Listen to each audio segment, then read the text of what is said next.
Name something that gets passed around. A joint. A joint. Now, streaming live on the Marijuana Agenda. Oh, gnarly. What are you people? On dope? It's time for Toker Talk Radio. Hey, this is great, man. The voice of the Marijuana Nation. Marijuana is listed as a Schedule 1 drug. That is absurd. Call in now at 650-LEGAL-MJ. That's 650-534-2565. What's to keep somebody from getting all potted up on weed and then getting behind the wheel? Hey, man. Am I driving okay? Toker Talk Radio is your chance to make your voice heard in the Marijuana Nation. They're walking on their pants with their cap on backwards, listening to Enema Man and Snoopy Poop Dog. Send that message with clarity that good people don't smoke marijuana. Now let's get to Toking and Talking with your host, Russ Belville. He's right, you know. Good people do not smoke marijuana. Outstanding people smoke marijuana. People with highly developed intellect who have evaluated the risks and rewards and chosen to make the safest possible choice in altering their consciousness, mellowing their mood, treating their illnesses, dealing with their symptoms. That's right. We are an outstanding people. We are true Americans. You know, this weekend is the 4th of July weekend, the Independence Day weekend, although really on Tuesday. So some people are lucking out and getting a 5-day weekend. I'm actually going to do a show on Monday. We've got the premiere of our new segment featuring Americans for Safe Access. We got Dr. Jehan Marku joining us to talk about Americans for Safe Access's patient-focused certification. So we'll have a Monday show. For those of you on the Independence Day break, you can check us out live. That'll be great. We've also got lots of folks signing up at our Patreon page, or is it Patreon? Patreon. Anyway, our Patreon page, which is at mjagenda.com. That's where you can get the VIP subscription to this podcast, the Toker Talk Radio second hour, or you can just go with a 1 hour podcast, just the first hour. But with the second hour podcast, you get ad-free downloads of the segment from the first hour that you can then share, post, whatever you want to do with them.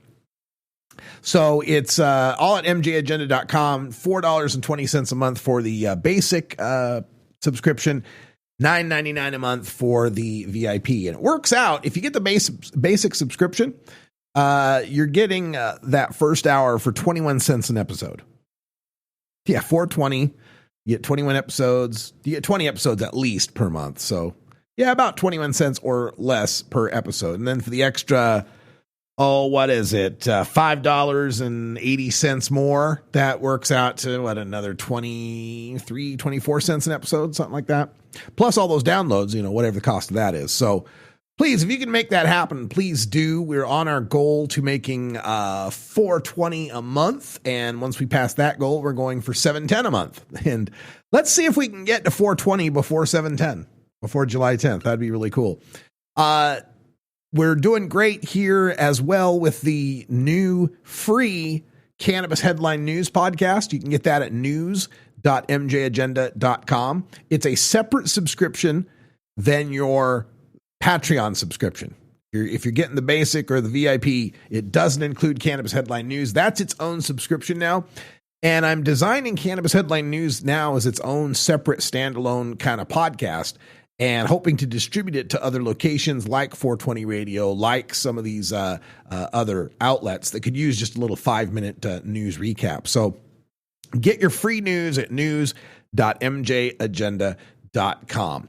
But America's turning 241 years old this July 4th, 241 years.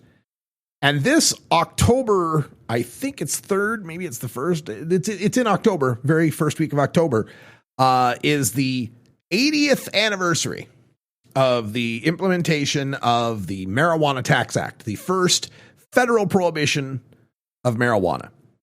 But now keep in mind, in 1937, by the time they passed that federal act, marijuana was already prohibited in all 48 states. And there were only 48 states at that time, no Alaska, no Hawaii.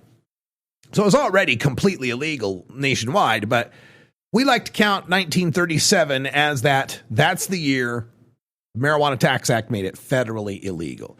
There's other acts. You can look at the Boggs Act that instituted mandatory minimums, and you get into the 1970s, the Controlled Substance Act, and 1986 and 88 with the tougher drug laws, the 94 crime bill with 3 strikes and you're out. There's all sorts of milestones, but that 1937, that's right there where we say is the modern prohibition era. So we're talking 80 years of marijuana prohibition in a country that's 241 years old. That means marijuana has been legal in this country twice as long as it's been illegal. You know, work it out, right? 161 years, there were no federal laws against marijuana. In fact, in the early colonial founding, there were laws mandating. There was absolute mandate on growing hemp. You had to. But since 1776, marijuana was legal in this country twice as long as it was illegal. And medical marijuana existed from 1850 to 1942 in the U.S. Pharmacopoeia, the official registry of legal pharmaceutical drugs or pharmaceutically recognized drugs. 1850 to 1942, 92 years. So medical marijuana was officially recognized for 11 years longer, 12 years longer than it's been prohibited. Happy Independence Day, everyone. We'll be right back. You're with listening a to the special rant. Marijuana Agenda with Russ Belville. Looking for the 420 friendliest way to visit beautiful legal Potland, Oregon? I'm Lori Duckworth, inviting you to come stay with us at Delta 9 House and Studios. You get your own private room with queen bed and access to our high-speed Wi-Fi, premium entertainment system, and more. We'll even cook you breakfast. Look us up on Facebook at Delta 9 House. That's facebook.com/Delta9House. Delta 9 House is booked through Airbnb.com. City of Portland permit number 17-159855. Hey, this is Willie Nelson, or Norman. And I smoke pot and I like it a lot. I learned a long time ago that marijuana is a lot safer than alcohol. There's nothing wrong with the responsible use of marijuana by adults. It's time we stopped arresting and started respecting those who smoke marijuana responsibly.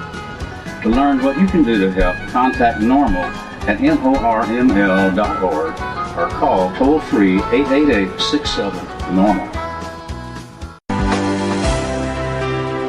The Marijuana Agenda. Like the liberal agenda, but with profits. Ka-ching.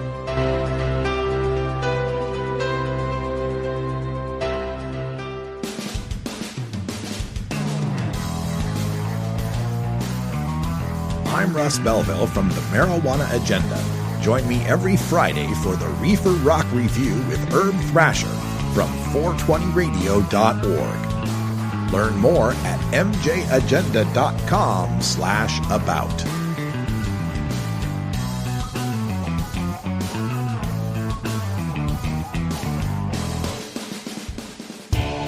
Total war against public enemy number one. 10 federal criminal penalties for up to 1 ounce of marijuana. Marijuana is probably the most dangerous drug. Just say no. Legalization is just another word for surrender. I experimented with marijuana and didn't inhale. This is not medicine. This is a Cheech and Chong show. Encourage people to use less drugs. I inhaled. That was the point. I think it would be a mistake to legalize. Negative reports coming out of Colorado. Good people don't smoke marijuana.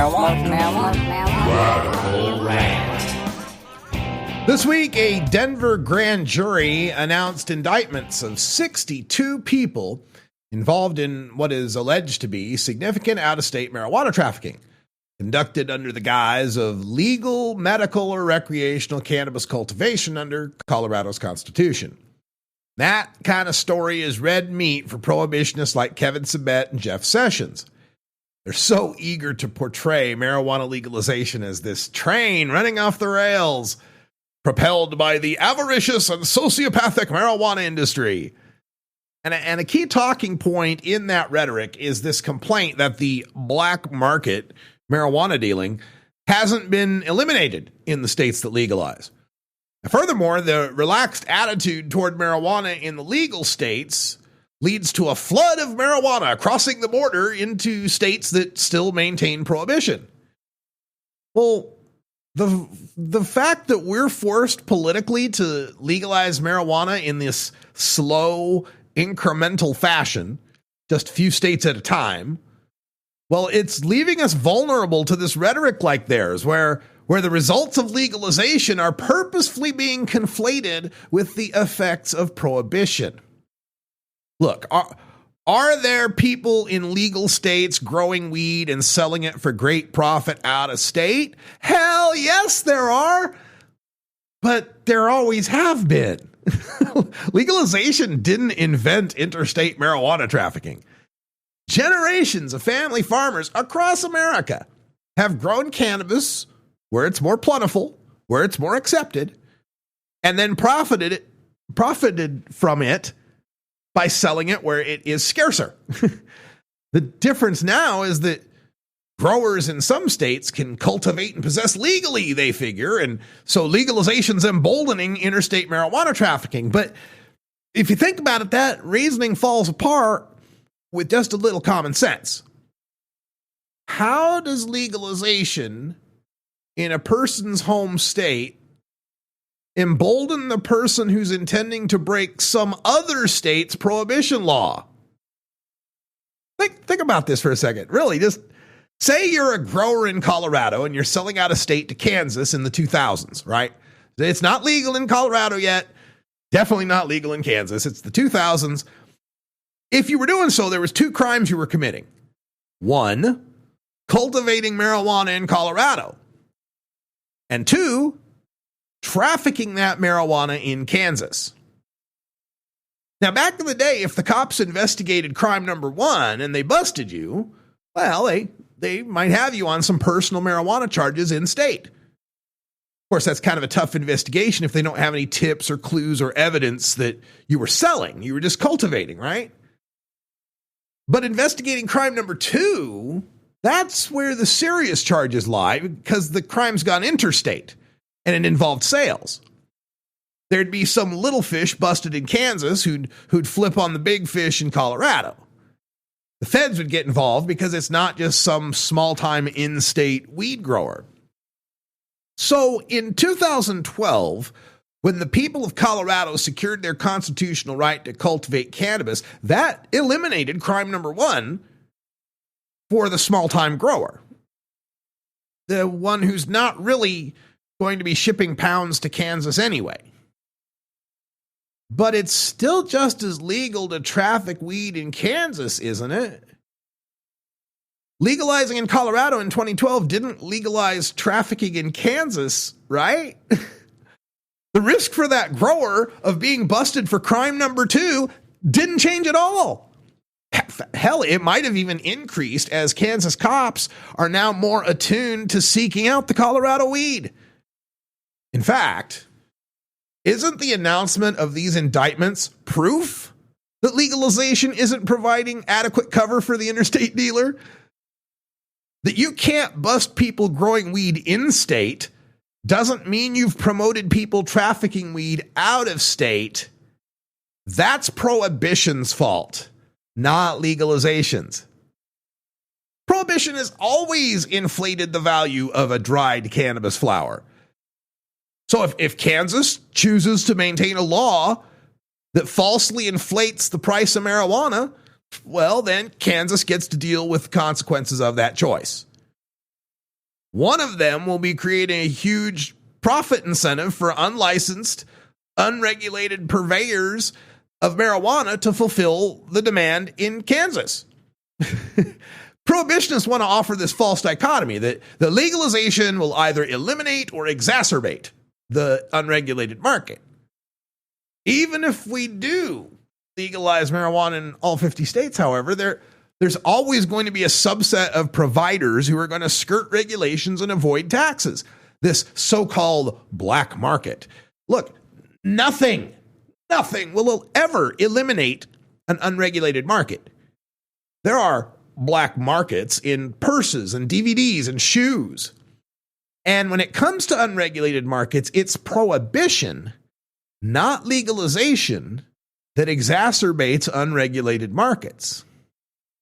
Cigarettes are legal, but policy and punitive taxation differences subsidize a thriving, unregulated cigarette market from providers in North Carolina to consumers in Manhattan.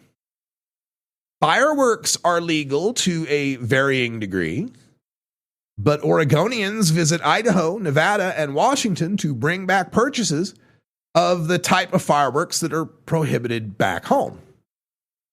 Hell, alcohol is prohibited on the Pine Ridge Indian Reservation in South Dakota, while just across the border in Whitebird, Nebraska, there's a town of 10 people that has 4 alcohol stores that sell tens of thousands of cans of beer daily. The only real solution for ending the so-called black market in marijuana is complete legalization in all 50 states with a minimum of taxation and regulation. Because aside from Pine Ridge, there's not much of an unregulated beer market in America. Because every adult who wants it can get it cheaply and easily just about any time, any place, anywhere in America. Furthermore, as black markets always exist, unregulated markets always exist, where providers are trying to skirt regulations and avoid taxes, the only way you can minimize that is to minimize regulations and minimize taxes. It's a simple equation. Give them less margin to operate underneath, and they will stay and operate above ground. Make it so that what's happening now, the way that the cannabis economy works now, legalize that with the minimum set of regulations necessary to ensure that taxes are collected and IDs are checked. Why are we not getting some sort of marijuana dealer's license? Now, there is this in the California initiative that creates the micro business, where someone's a vertically integrated grower, processor, and seller of cannabis, and that's the right direction to go. We need to get this as close to the level of the people who have been working in this industry, who've been employing entrepreneurial spirit in the most grand tradition of the United States capitalists. It's just that what they were involved in was unregulated. Let's not stifle that entrepreneurial spirit. Let's not destroy the job-creating mechanism that has always provided jobs in inner cities, in poor neighborhoods, for people who were shut out of other markets. We've got so many people who are coming out of prisons, who are getting out of parole and probation in states that are now legal. And for some of them, they were in jail before it became legal, and they're getting out after it has been legalized, finding that what they were engaged in, the same exact practices they were engaged in, are now legal, and people are making money doing it, and they're shut out from that. They're not allowed to participate in that. The very best operators, the best talent, the best entrepreneurial minds, marketing geniuses, and sales gurus are shut out of the cannabis market because they were caught. They were caught doing it.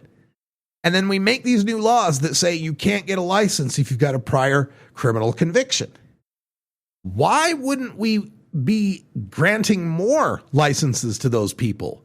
The experts in the field, the people who were wronged in something that we now acknowledge and accept as a tax-paying, job-creating industry.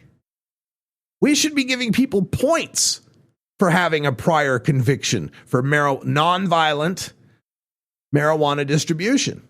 Not to kids, but if you were busted selling, some dime bags to other adults, and by that I mean people of voting age, people of military enlistment age, then you should not be disqualified from being able to do so on a legal basis and be able to contribute back to society and have taxes paid and have regulations followed and safety guidelines. This is what we should be encouraging rather than discouraging this. It is prohibition's fault that interstate trafficking still exists, not legalization's fault. You can't hold Colorado responsible for Kansas holding on to outdated, ineffective policies from the 20th century.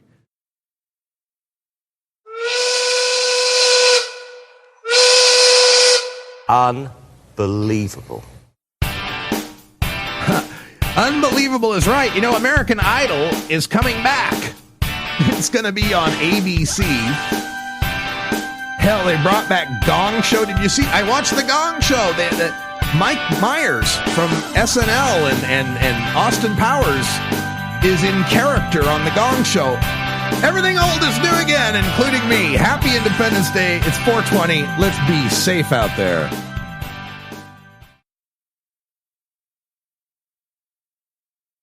At Herbie's Cannabis Seeds, we pride ourselves on bringing you the best quality seeds from the world's most respected cannabis seed producers, all at the lowest online prices. You can find Herbie's Seeds at herbiesheadshop.com. All cannabis seeds are sold as souvenirs and as a means of preserving cannabis genetics. Herbie's Seeds in no way intends to condone, promote, or incite the use of illegal or controlled substances. We strongly urge all prospective customers to check their national laws prior to placing an order. Herbie's Seeds at herbiesheadshop.com. Proud sponsors of the Marijuana Agenda with Russ Belville.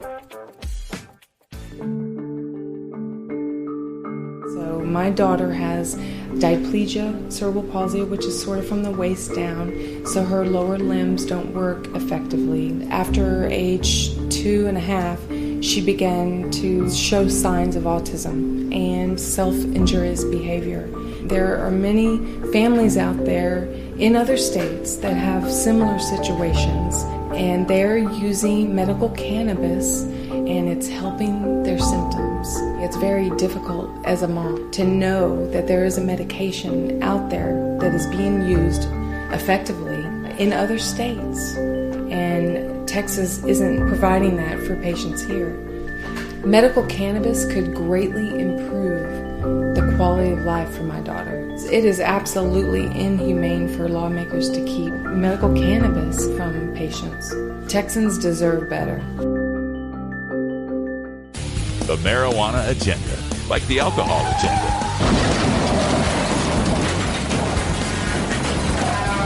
But a lot safer.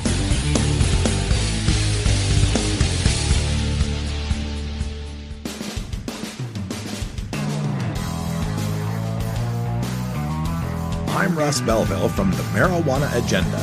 Join me every Friday for the Reefer Rock Review with Herb Thrasher from 420radio.org. Learn more at mjagenda.com/about.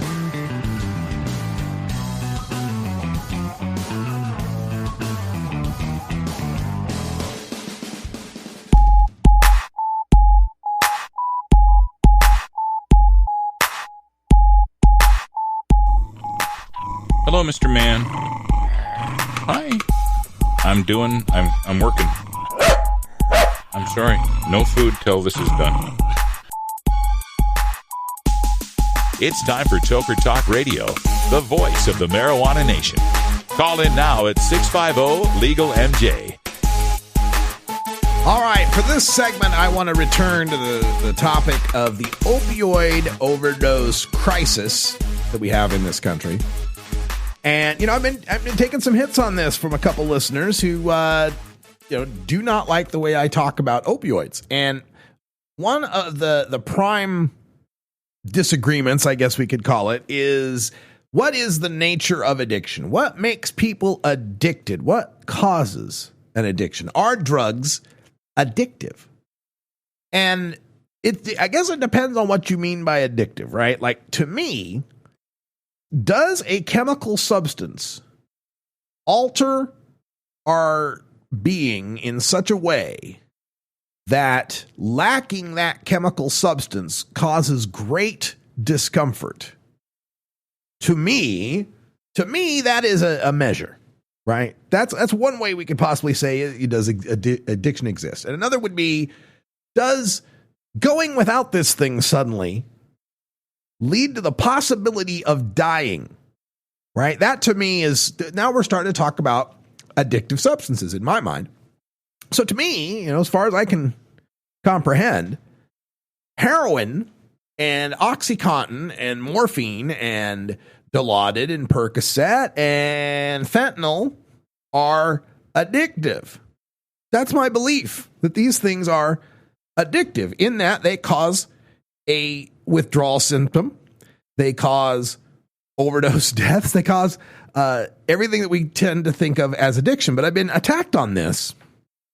And people throwing Dr. Carl Hart at me and blah, blah, blah, blah, and say, drugs don't cause addiction. Drugs don't cause addiction. Drugs don't cause addiction. And I can't get my mind around this. Now, maybe I can if I'm educated in a polite, respectful way. If you call me names, if you say I'm like Kevin Sabet, then you're shutting down that conversation. I'm shutting that conversation down because I can't take it. My blood pressure can't handle it. So, but I'm willing to have the discussion. So here's the thing. It's like, to me, I see someone who has a heroin dependence as the kind of person who's in the grips of a chemical bondage from which they cannot escape without risking serious harm to themselves, like dying from their withdrawal symptoms. Now the argument might be, well, with medical care, they'll be fine. With detox, they'll be fine. I'm like, yeah, sure. And if Bernie Sanders had been elected, the world would be a better place. And if, wishes were fishes and so forth, right?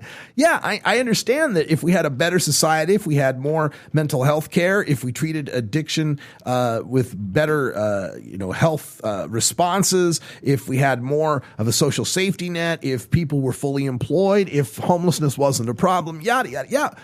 But those things will be problems and continue to be problems. They're not going to be solved in a year. And in the meantime, you got 60,000 people dying. And I'm not against people having access to these things, to opiates, to any drug. I'm the guy that wants them all legalized. I think all drugs should be legal. But legal is a spectrum that ranges from chocolate to carfentanil. Carfentanil, the fentanyl that's 100 times more powerful than fentanyl. So it's amazing what science can come up with. So put the marijuana and the chocolate and the caffeine and the ecstasy. Well, I'd put maybe not ecstasy down that low, but definitely most of these easygoing drugs, we'll put them in the chocolate category. We get into the psychedelic drugs and ecstasy and such. We'll put them in the next. But there's got to be a spectrum because we have to have some sort of acknowledgement that there are. It was part of my rant the other day. The worst of us ruin it for the rest of us.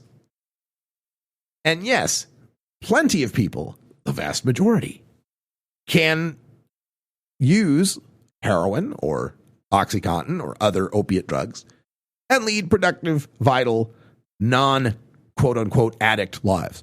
Hell, my dad's a perfect example. For 10, 20 years now, 15 years at least, he's been gulping down Percocets and Dilaudids. He's got a serious neuropathy. He's recently taken to vaporizing CBD and thus reducing by a large amount how much of those pills he's had to take. But no, I totally understand. People can be heroin users and live plenty wonderful, productive lives. They've been musicians and models and actors and all sorts of folks have done just fine on that. That's not the point. That's like me recounting all the people I know who've worked at High Times and Normal, who I've talked to, who've told me that they started smoking pot when they were 12 or 13. And it didn't hurt them, and they went on to lead wonderful, productive lives. Yes, indeed, they have. It's a selection bias, though. I'm leading a wonderful, productive life and living amongst people who live wonderful, productive lives. So everyone we know who smoked pot when they were 12 leads wonderful, productive lives. That doesn't mean smoking pot at age 12 is a recommended or safe or good thing to do. So I'm afraid these people that attack me on this are fighting some demon or some argument that they see represented in me that I don't feel like I'm presenting. I think I've always been pretty clear about, hey, do to yourself what you want to do. Your mind and your body are your business, and nobody has the right to tell you not to do with those mind and body what you want to do. But we should have reasonable safety regulations. Whether it's guns or fentanyl, we have to recognize that allowing easy access and a mass proliferation of these things is going to lead to more people dead. There is a direct correlative chart you can put out. DEA opioids that are allowed, people that die, people that check into rehab. All of them increase at the same rate. So there is something there. They go up and down together. They correlate with each other. And I, it's just really galling to be told that I'm fucking people over like Kevin Sabet when it comes to opioids, that I hate heroin users and I want to throw them under the bus. I was actually accused of supporting alcohol and McDonald's because that will keep me popular and I won't have to take any shots for that, you know, and then I can still go forth with the marijuana thing. And all sorts of, you know, it got real tinfoil hatty real quick. But anyway, here's some facts. From 1993 to 2015, the DEA approved increases in the production of hydrocodone 12-fold. 12 times more hydrocodone produced from 1993 to 2015. Hydromorphone, 23 times more. Fentanyl, 25 times more. Oxycodone, 39 times more. Allowed between 1993 and 2015. Now, this is not to say that, one, pain patients with extreme need shouldn't have these things, or that, two, people that want to use opioids should be punished and incarcerated for using them. However, are there really 39 times more, is there really 39 times more demand now for these pain pills than there was in 1993? Are there 39 times more people in serious pain than there were in 1993? I mean, I'm willing to entertain that. Were we undertreating pain by a factor of 39 in 1993? Or did it have something to do with unleashing the pharmaceutical companies to be able to advertise direct to the consumer, to be able to mass produce quantities of this stuff, to be able to bribe doctors, to be able to get kickbacks, to be able to lie basically to doctors about it having little to no potential for abuse, massive marketing and advertising campaigns to convince doctors that oxy and other drugs should be the medicine of first resort for chronic pain. This is not going away. This is just, if anything, getting worse this year, this opiate epidemic. And we see it again, not epidemic, crisis, opiate crisis. We see it hitting hardest in a lot of Trump counties, a lot of rural working class areas. And yes, you can make the very strong argument that, hey, look how this map matches misery, matches unemployment, matches factories closing down, matches people on Medicare, Medicaid, getting SNAP, you know, that really this opiate crisis is a symptom of dysfunction at the societal level, the lack of the safety net, the lack of education, and so forth. And I agree with that somewhat. I agree that people seek those kind of things. The question is, how much of it and how easy do we make it for them to get it when it's so devastating, when we see all the deaths that occur from it? I mean, is the argument that, because if you make the argument that this is based in, you know, we got to fix society, that's a cool argument. I agree. Let's elect Bernie Sanders. Let's elect a blue dog Democrat proof, veto proof majority, right? Let's make that. Let's wave a magic wand and make that happen. Let's have Bernie Sanders replace at least 3 of the justices on the Supreme Court while we're at it. Let's make all that happen. I'm all for that to stop the opiate crisis. Stopped myself there. I'm all for that. That's great. In the meantime, what should we do? Keep producing a massive amount of opiates so that the people that already got addicted at this point continue to have an uninterrupted supply and don't have to turn to the street to get heroin laced with fentanyl, great. Okay, sure. At the same time, if the states are cracking down on pill mills and rampant overprescribing, I mean, these are goals that aren't going to work with each other. Because the argument I'm getting back sounds a lot like, to me, like we need to have more opiate production, more access to opiates, have more people on opiates until we can fix society. And since I don't really believe society is going to get fixed anytime soon, what are we going to just, I don't know. It's a complex issue, and I'm willing to accept education on it. I'm willing to talk to anybody on it. But don't call me names. That's when I'll stop talking to you. I got too much to do. I got a busy life. All right, we're back right after this. You're listening to the Marijuana Agenda with Russ Belville.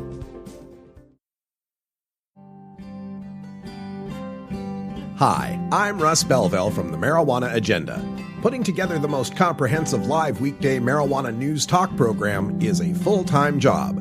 Now you can do your part to ensure that listener-supported independent cannabis radio journalism can continue by becoming a patron of the Marijuana Agenda. Just log on to mjagenda.com and click the Become a Patron button. If you're an organization or business looking to promote your brand, we have sponsorship patronage available at mjagenda.com. Sponsorship includes 15 and 30-second ad breaks and 6-minute interviews on the podcast, depending on sponsorship level, which begins at $19.99 a month. Thank you for your support, and remember, I cannot do it without you. Please become a patron today at mjagenda.com.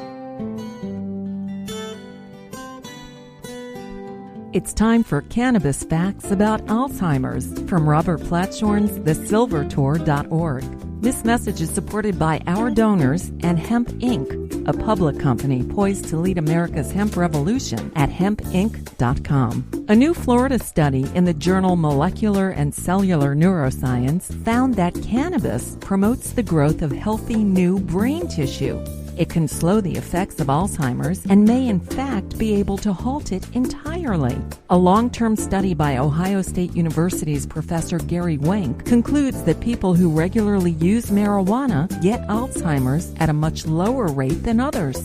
This was Cannabis Facts from thesilvertour.org, an educational nonprofit supported by our donors and Hemp Inc., a public company poised to lead America's hemp revolution at hempinc.com. You're not high. You're listening to the Marijuana Agenda with Russ Belville. I reject the idea that we're going to be better placed if we have more marijuana. Okay, maybe you're a little high.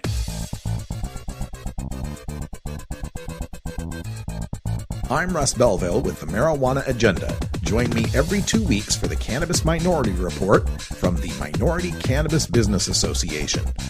Learn more at mjagenda.com/about.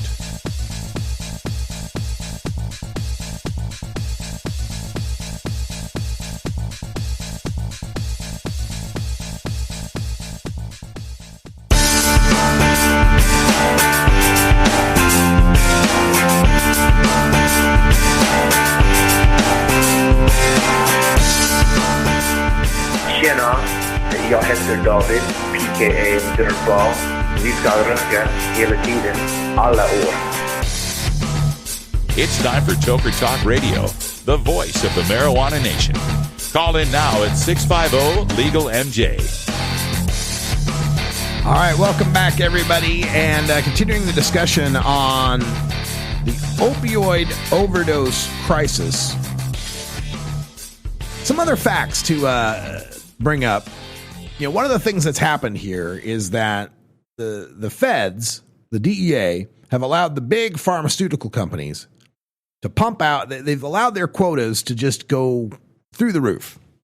39 times more oxycodone produced in 2015 than in 1993. 39 times more, right? And then the supply got ratcheted up.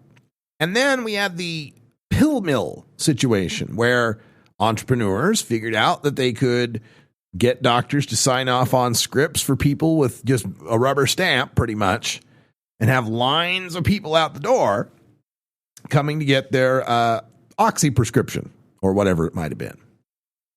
And so the government, as there becomes more of a problem with people overdosing, what do? Do they go to the big pharmaceutical companies and say, hey, we need to cut down production? No. They went and started stomping out the pill mills. Oh, you bad little entrepreneurs at the consumer level. Boo, we'll stomp you out. So now you got someone who's gotten themselves a dependence on oxycodone, goes to their little doc in the box the next day, 20 days later, to go get their prescription refilled. And that place is closed down. That place isn't there. And now what do? They can't find another place, but they know there's a guy that can get some heroin. And now they're on the street heroin. It's cheaper. And now they're in the market where it can be laced with fentanyl and they overdose and die. So, what is the answer? Here's a radical thought. More pill mills? Maybe we just get rid of the Controlled Substances Act altogether and allow adults to purchase any substance they want to purchase for ingestion into their body. Hemlock, morphine, heroin, acid, PCP, GHB, anything, whatever people want, anything, any substance, completely legal. As legal to buy as a pack of cigarettes. We'll check your ID, we'll make sure you're an adult. But no limits on it. You can buy as many of them as you want, as much of it as you want. Why not do that? I know that kind of freaks people out to think about that, but let's figure out what would happen. Because if you ask yourself, why are people taking so much opiate painkiller? They didn't all get into accidents at work or twist their knee playing softball or whatever it is that got them to the emergency room, got them to a doctor, got them on a legit prescription, and then, it ran out and now they're hooked and they have to go get heroin. I'm sure that happens, but it can't be everybody. Why are people taking these drugs? Well, because they're in pain. Psychic pain, social pain, financial pain, and actual physical pain. So, if we legalized all drugs, people with pain would have more choices. When they first have pain, their choices are, well, I can drink, or I can go to the doctor who will prescribe me pain pills. But if all drugs were legal, imagine that you could try, well, maybe, it's not so much physical pain as I'm having psychosomatic pain because I'm under so much stress. And maybe a acid trip or a therapist-guided session with MDMA or some mushrooms or who knows. Some people, maybe, as we saw in Amanda Ryman's study that just recently came out, a huge proportion of people that would say they'd use cannabis instead. Maybe if all drugs are absolutely legal with completely easy retail access, the laws of supply and demand kick in. Because how much demand is there really for a full-blown, blanketing, knock you out for the day opiate high? I'm sure the demand exists. We have people that like that kind of high. But I think for a lot of people, if they were able to de-stress with a nice brain-flushing acid trip, they'd be relaxed and happy and ready to go back into life. The demand for drugs would probably start to match their effectiveness and safety profiles. We'd probably start to see much more use of mushrooms and LSD and MDMA and cannabis, even more so than we have now, and perhaps less use of heroin and OxyContin and cocaine and other drugs. Not to say necessarily more or less use is good or bad. I don't care how many people drink. I don't care how many people smoke cigarettes. I don't care how many people smoke pot. I don't care how many people smoke, shoot, snort, anything. What I care about is them dying. What I care about them is having overdoses and using emergency room facilities and EMTs that have to respond to their overdoses. How do we reduce that? Because I am the person who believes there are people out there who take all manner of drugs on a regular basis and lead fine, productive lives you'd never know. So how do we have more of those and fewer of the Joaquin Phoenixes? Or is it River Phoenix? Sorry, Joaquin. Wrong one. Sorry. That's my concern. And it gets frustrating talking about this issue and getting attacked over it when my concern is the deaths. My concern is the deaths and the corporate profit from misery. The profit motive in creating misery. You know, and manufacturing a need. I got no problem with the people who have, the legitimate pain issues getting the opiate painkillers they need. I question letting our pharmaceutical companies generate profit by convincing people, patients and doctors, that that the best option would be these painkillers that have a high risk profile in terms of addiction and what they do to your body. I don't know. Maybe I'm not clear on this.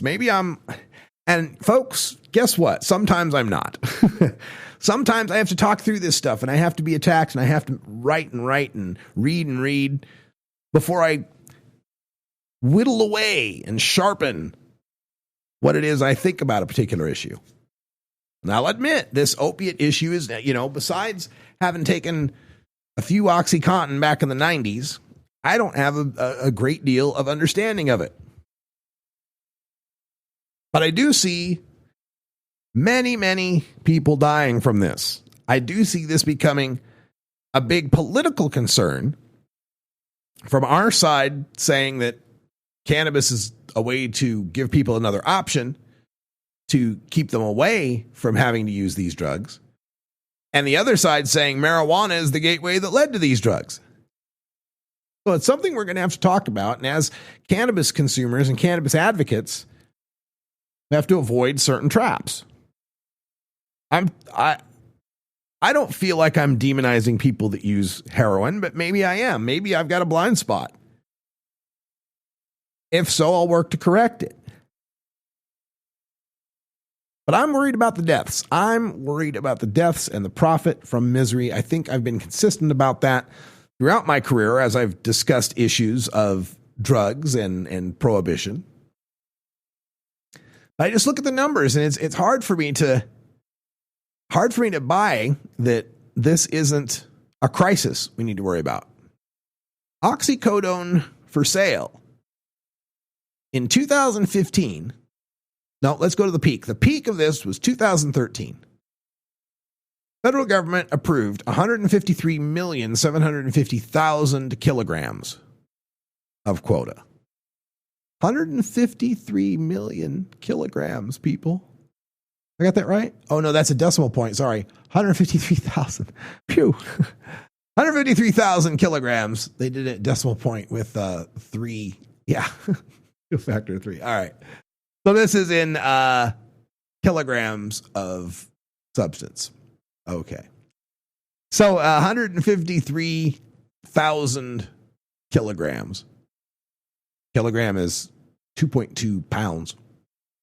Now that's declined recently. It's gone down year after year, 149,000, 141,000, 139,000. They're now down to 108,000 for the quota in 2017. So it does look like they're pulling back that quota.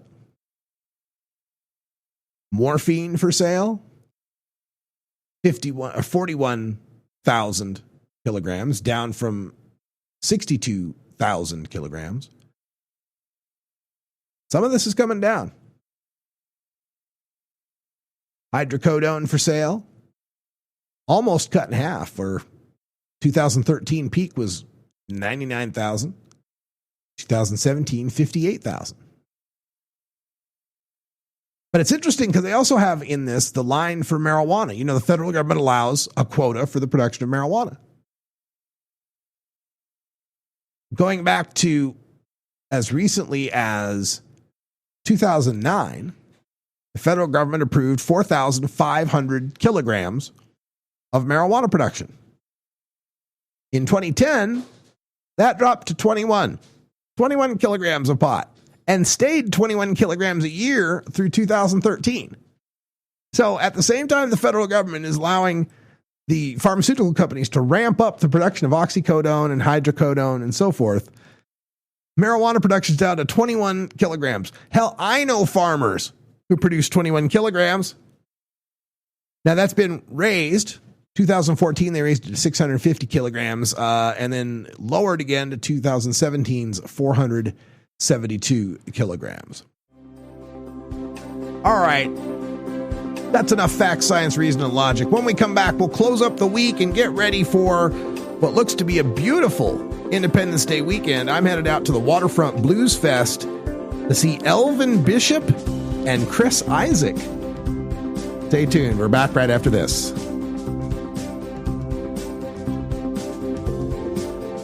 You're listening to the Marijuana Agenda with Russ Belville.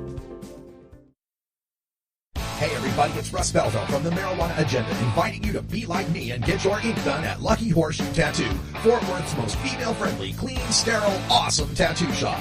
Thomas and his crew are true artists who can design you a custom piece or use a design you bring in. Lucky Horseshoe also offers all styles of tattooing as well as piercings and all-around fun. In the DFW area, stop by Lucky Horseshoe Tattoo and tell them Radical Russ sent you. Trust me, it'll feel awesome. It's time for Cannabis Facts about teen drug use from Robert Platshorn's thesilvertour.org. This message is supported by our donors and Hemp Inc., a public company poised to lead America's hemp revolution at hempinc.com. A recent survey by the U.S. Centers for Disease Control indicates that in states that have legalized medical marijuana, the rate of marijuana consumption among high school students has not increased. In fact, in legal states like Colorado, teen use has actually decreased significantly. It's simply no longer a big deal for teenagers in legal states. This was Cannabis Facts from thesilvertour.org, an educational nonprofit supported by our donors and Hemp Inc., a public company poised to lead America's hemp revolution at hempinc.com. The Marijuana Agenda, like the pharmaceutical agenda, without all the side effects, overdose deaths, insurance. Side effects may include nausea, dry mouth, and constipation. Dry mouth, constipation, indigestion, and abdominal pain, which can occur without warning and may cause death.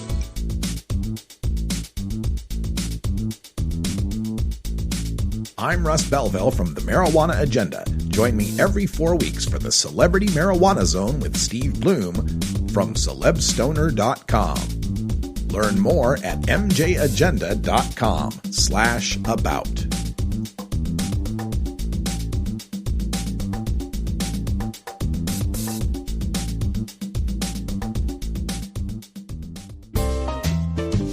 I have a package here for Radical Rick. Is there a Radical Rick here? How about a Rick Russ? Any Rick Russ? Somebody named Freddie Barack has sent him a package. Anybody? What is that? Sounds like a skunk.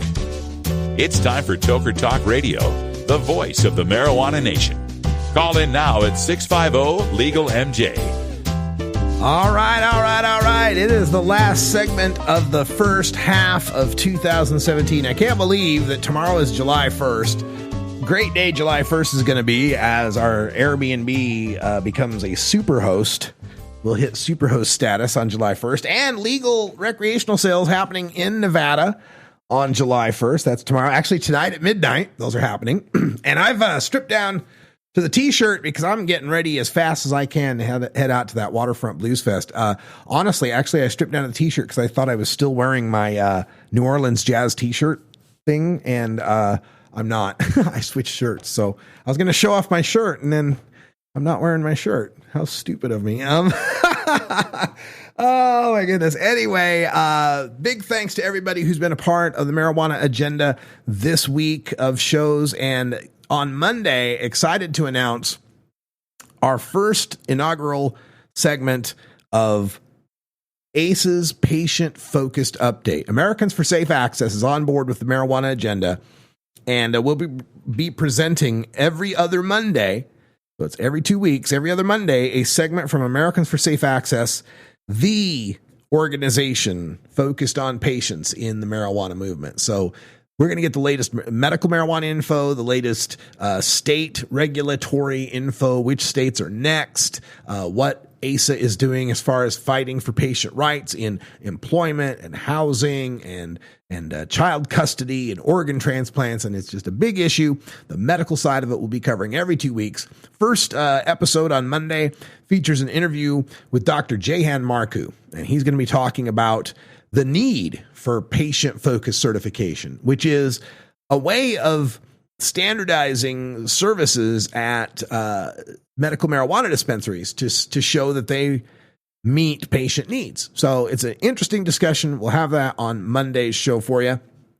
Also coming up on the Marijuana Agenda next week, we'll have our Canadian Cannabis Chronicle on Monday.